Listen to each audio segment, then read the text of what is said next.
ṣàlàyé ìdí tí wọ́n fi fòfin de pẹlẹbẹ, fònàgàù àtàwọn ọtí inú ọ̀rá mìíràn ní Nàìjíríà. Àjọ tó ń ṣe àmójútó oúnjẹ àti oògùn lórílẹ̀‐èdè Nàìjíríà NAFDAC ti jẹ́ kó di mímọ̀ pé àwọn kò fìgbà kankan kéde pé kí àwọn aráàlú máa pèsè ọtí inú ọ̀rá padà, tí wọ́n sì tún ṣàlàyé ìdí pàtó tí wọ́n fi fòfin de títa ọtí inú ọ̀rá náà. NAFDAC ní àwọn kò sọ pé kí àwọn tó ń pọn ọtí má gbé ọtí síta, ṣùgbọ́n òpin ti dé bá ọtí inú ọ̀rá lórílẹ̀‐èdè Nàìjíríà. Nínú àtẹ̀jáde tí ọ̀gá àgbà NAFDAC buwọ́lù síta fún àwọn akọ̀ròyìn, ọ̀jọ̀gbọ́n Mojísọ́lá Christiana Adéyẹyẹ ní àwọn gbé ìgbésẹ̀ láti dáàbò bo àwọn ọmọdé àti ọ̀dọ́ lọ́wọ́ mímu àwọn ọtí tó lè panilára yìí.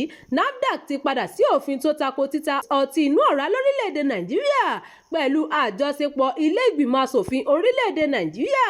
Gẹ́gẹ́ bí àtẹ̀jáde náà ṣe ṣàlàyé, bí ọtí inú ọ̀rá ṣe wà káàkiri tó sì wà fún owó péréte jẹ́ kó rọrùn fún àwọn ọ̀dọ́ láti ní àǹfààní sí ọtí mímu tó sì ń ṣe ọ̀pọ̀ àkóbá fún ọjọ́ ọ̀la wọn.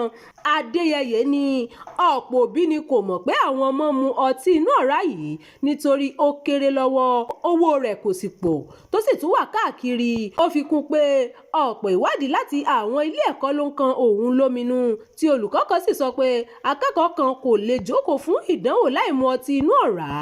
Ọdún 2025 ilé ìgbìmọ̀ asòfin ti pàṣẹ fún àjọ tó ń rí sí oògùn àti oúnjẹ ní Nàìjíríà, àjọ NAFDAC àtàwọn àjọ míì láti rí dájú pé ẹnikẹ́ni kò ta ọtí inú ọ̀rá ní Nàìjíríà. Mo bẹ̀rẹ̀ láti inú oṣù kejìlá ọdún 2025. Àwọn asòfin náà tún fẹnu kò pé wọn kò ní fún àwọn tó ń ta ní ààyè míì lẹ́yìn àṣẹ tí wọ́n pa yìí. Ìgbésẹ̀ yìí ló wáyé lẹ́yìn tí asòfin Azukwuo Ekpenyong ní ìjọba kò gbọdọ̀ fún àwọn tó ń ta ọtí inú ọ̀rá láàyè míì mọ́ láti kó kúrò nílẹ̀.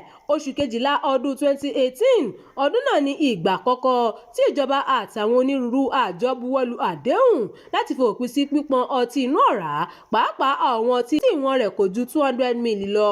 Ọjọ́ kìíní oṣù kejìlá ọdún 2024 NAFDAC bẹ̀rẹ̀ sí kó àwọn ọtí náà lórí igbá láti lè mú àṣẹ ìwé àdéhùn náà ṣẹ.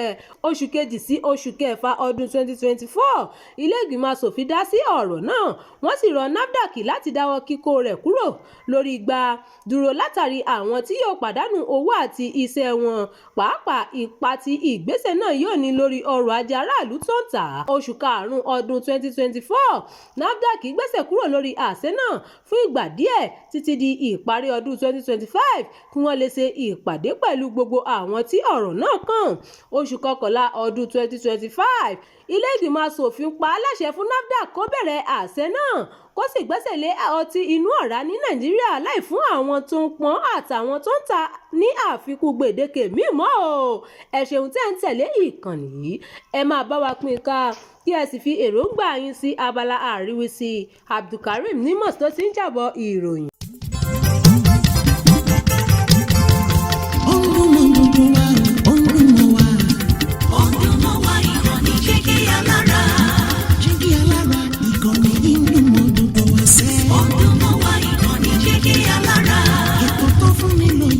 Ètò tó wà ní lọ́yẹ̀ wà ń bẹ̀. Ọdún mọ́ wá ìkànnì Jígí Alára. Ìròyìn lóríṣiríṣi tàbí mọ́ bó ṣe ń lọ láwùjọ. Ọdún mọ́ wá ìkànnì Jígí Alára. Ìkànnì Jígí Alára.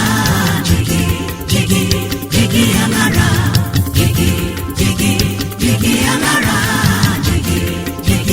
Jígí Alára. Ìkànnì Jígí Alára 24 bàbá gbogbo.